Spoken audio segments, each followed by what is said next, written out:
اعوذ باللہ من الشیطان الرجیم، بسم اللہ الرحمن الرحیم۔ سورہ کاف کے فضائل اور خواص کے بارے میں حضور صلی اللہ علیہ وآلہ وسلم کے چند ارشادات مندرجہ ذیل بیان کر رہی ہوں۔ حضرت برا بن عازب رضی اللہ تعالیٰ عنہ سے روایت ہے کہ حضور صلی اللہ علیہ وآلہ وسلم کے دور میں ایک مرتبہ اسد بن حفیر نے اپنے گھر میں سورہ کاف کی تلاوت کی۔ ان کے گھر میں ایک گھوڑا بندھا ہوا تھا۔ وہ تلاوت سن کر خوشی سے اپنے پیر اور گردن کو ہلانے لگا اور ایک بادل اس کے گھر پر آ کر سایہ فگن ہو گیا۔ اس نے اس کا ذکر حضور صلی اللہ علیہ وآلہ وسلم کی خدمت اقدس میں کیا تو اس پر حضور صلی اللہ علیہ وآلہ وسلم نے فرمایا کہ سورہ کاف پڑھا کرو، کیونکہ یہ سکینہ ہے، یعنی اس سے سکون ملتا ہے اور یہ بذریعہ وحی قرآن میں نازل ہوئی ہے۔ اس کا ذکر بخاری شریف میں درج ہے۔ حضرت ابو درداء سے روایت ہے کہ حضور صلی اللہ علیہ وآلہ وسلم نے فرمایا کہ جو شخص سورہ کاف کی ابتدائی 10 آیتوں کی تلاوت کرے وہ فتنہ دجال سے ہمیشہ محفوظ رہے گا۔ اس کی ابتدائی 3 آیتوں کو یاد کرے گا تو وہ ہمیشہ فتنہ دجال سے محفوظ رہے گا۔ حضور صلی اللہ علیہ وسلم کی ایک اور روایت ہے کہ جس شخص نے سورہ کاف کی آخری 10 آیتیں پڑھی وہ فتنہ دجال سے ہمیشہ محفوظ رہے گا۔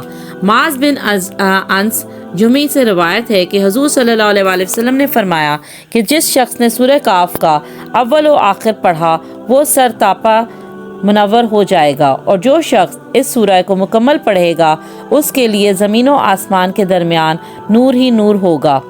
حضرت عبداللہ بن عمر سے روایت ہے کہ حضور صلی اللہ علیہ وآلہ وسلم نے فرمایا کہ جس شخص نے جمعہ کے دن سورہ کاف پڑھی قیامت کے دن از تاپا اور زمین سے آسمان تک اس کے لیے نور ہی نور ہوگا اور دونوں جمعوں کے درمیان کے گناہ معاف کر دیے جائیں گے۔ حضرت ابو سعید خدری رضی اللہ تعالیٰ عنہ سے روایت ہے کہ جو شخص جمعہ کے دن سورہ کاف کی تلاوت کرے گا اس کے لیے بیت اللہ تک نور ہی نور ہوگا۔ حضرت امام حسین سے مرفوعاً روایت ہے کہ جس شخص نے جمعہ کے روز سورہ کاف پڑھی وہ پورے ہفتے تک ہر فتنہ سے محفوظ رہے گا، اور اگر دجال بھی نکلے تو اس سے بھی محفوظ رہے گا۔ یہ سورت ادائیگی قرض، رفع غربت، ظالم سے نجات، حفاظت حمل کے لیے بہت مؤثر ہے۔ خلاصی قرض کے لیے نماز جمعہ کے بعد مسجد میں بیٹھ کر اس سورت کو ایک مرتبہ خلوص دل سے پڑھا جائے اور اس کے بعد سجدہ ریز ہو کر اللہ تعالیٰ کے حضور خلاصی قرض کے لیے دعا کی جائے، انشاءاللہ تعالیٰ قبول ہوگی۔ جب تک قرض اترنے کی کوئی صورت نہ بنے اس وقت تک ہر جمعہ پڑھتا رہے۔ حفاظت حمل کے لیے عورت کو چاہیے کہ 40 روز تک بعد نماز فجر اس سورت کو پڑھے، انشاءاللہ تعالیٰ اس کا حمل محفوظ رہے گا۔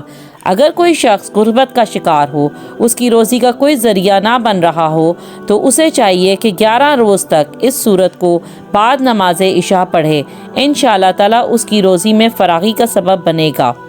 الغرض اس سورت کے بے پناہ فوائد ہیں۔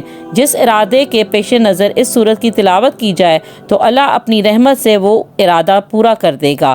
رضا الہی کی خاطر اس سورت کو ایک مرتبہ روزانہ پڑھنے سے ایمانی قوت میں اضافہ ہوتا ہے اور دل اللہ کے نور سے منور ہوتا ہے۔ لہٰذا سورہ کاف کی تلاوت روزانہ کیجیے اور اللہ تعالیٰ پر اعتقاد کیجیے۔